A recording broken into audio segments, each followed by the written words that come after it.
Power in the golf swing is one of the most interesting topics in golf. It's one of my favorite topics and one of the most difficult topics as well. So in this video, I will, to the best of my abilities, try to describe how I perceive power. I mean, over the last 10 years, I've dabbled in the swing more than you should, right? And I figured out a couple of ways to describe power. I'm going to share them with you. So that's the first part of this video, just describing power. And the second part of the video, I will talk about achievability. All right, so 4 styles of power. The first style of power is this, and that is the swing arc. The wider you can make your swing arc, like the wider, think Bryson DeChambeau, think Rory McIlroy doing a drive, right? The more pathway for the club to generate power. And you can look on like John Daly. I mean, he's here, right? Look on the club head. That has a lot of road to go on to generate power. And it's no joke the way that he delivers power into the golf ball. So that's really cool. In its most extreme form, you can use that power source, just loads and loads of width like this, and produce a pretty steady way of delivering power. I don't think it's a particularly nice feeling to play with this, but it's a very potent power source. So most golfers are using it, but some golfers are using it more than others. And then you have the second one, and I'm gonna use Jon Rahm here. He is in this backswing position here. So John Daly was over here. He's here. And he's coming in here and he's still delivering 180 with the driver and ball speed, right? That means that he's very efficient in his swing arc. And that's the second power source, swing arc efficiency. You can do it in loads of different ways, but I'll show you how I see it. You see my backswing here, you look at my trail arm. This is basically what it's about. You have a bend in the trail arm. That's power. You have a cocking of the wrist. That's power. And you have a rotational element. That's power. So there are 3 power elements that you use for swing arc efficiency.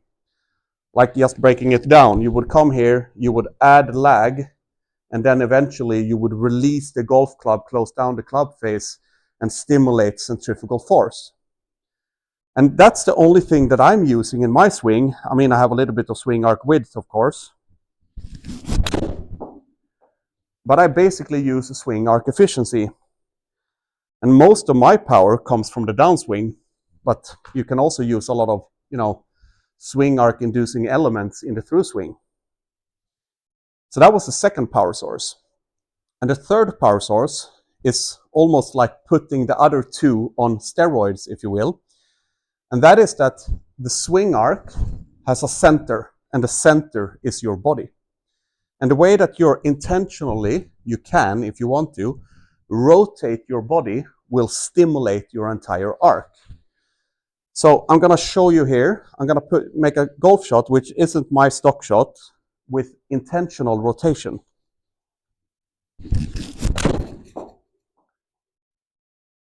And I will present a slightly open club face here because I'm rotating, which is actually, reducing the length of the swing arc. Presents a slightly open club face, but I think I felt a little bit more compression, felt maybe a little bit more power potential, but with the difficulty level from a brain perspective going way up. And I actually like this power potential quite a bit. And this is also where all of this good stuff, like getting into your lead leg, just pushing out, all of this stuff comes into play, right? And I think it's a very, very potent power source.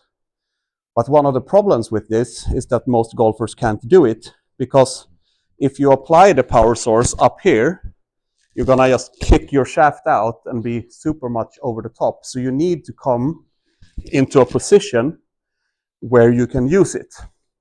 And that's why most golfers can't use that, power system. But most professionals definitely use it. To the fourth power source, and this I can't really do a demonstration here, but this is the sling element, right? And that means that you're making a swing, And now you take your entire body and you outraise your arms intentionally, which creates a stretch in different muscles here, which now wants to fire the club out, almost like a baseball shot, if you will, right? This is a very potent power source. Loads of tour players are using it, but it comes with one difficulty, two things that are difficult. One, you need to be super athletic, and the second part is that to reach the golf ball here, you see, I need to lean down. It's not my favorite style, but it's very potent. All right, so let's jump into achievability. What the heck do I use? And why do I find achievability to be such a big thing? Well, like this. Different golf technique, advice and such that I can't perform with an easy task is, for me, it's not worth anything. But if I can bring it into an easy mind concept, if I can bring it into abstract intentions, then it becomes potent.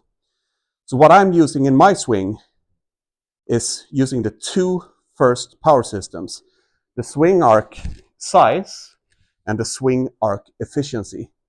That's what I'm using through easy intentional concepts in the downswing mostly. And that's really like a cool thing, because even though that it looks like I'm rotating and all this kind of stuff, I'm really not.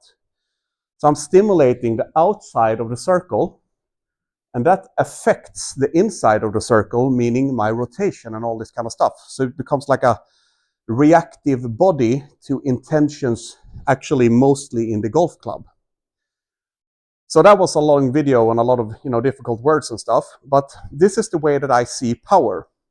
And if this is interesting to you, then I'm available on Skillest, and you can book a free evaluation on your swing, and I will talk about it from a challenge perspective, from a strength perspective, and also from a solution perspective, from both like a modern perspective and the old school perspective that I like.